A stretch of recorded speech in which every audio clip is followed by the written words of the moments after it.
नदी और पर्वत बहुत समय पहले दूर एक जगह एक ऊंचे बर्फीले पर्वत की चोटी पर बर्फ पिघलने से एक छोटी सी नदी का जन्म हुआ। वह बिल्कुल साफ, चंचल और ऊर्जा से भरी थी।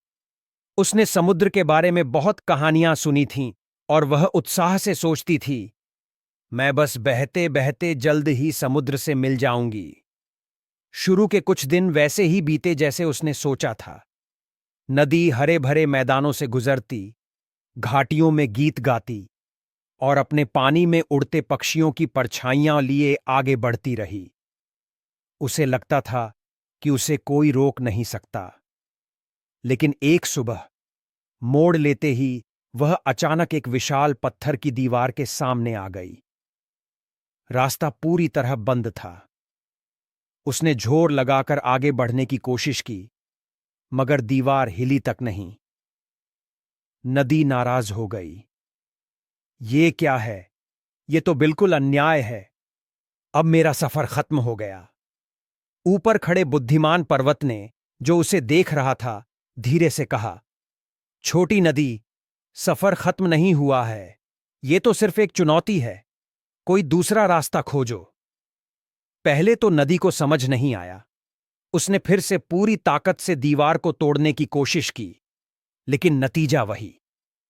थककर वह रुक गई और सोचने लगी। रात को उसे कुछ नजर आया।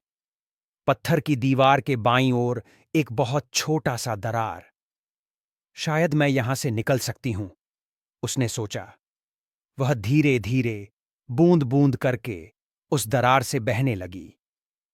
कई दिन लगे, लेकिन आखिरकार वह दीवार के दूसरी तरफ पहुंच गई। वह मुस्कुराई। अगर मैं इस दीवार को पार कर सकती हूं, तो कुछ भी पार कर सकती हूं। आगे के सफर में उसे और भी मुश्किलें मिलीं। खड़ी चट्टानें, गहरी घाटियां, यहां तक कि रेगिस्तान भी, जहां उसका पानी लगभग सूख गया।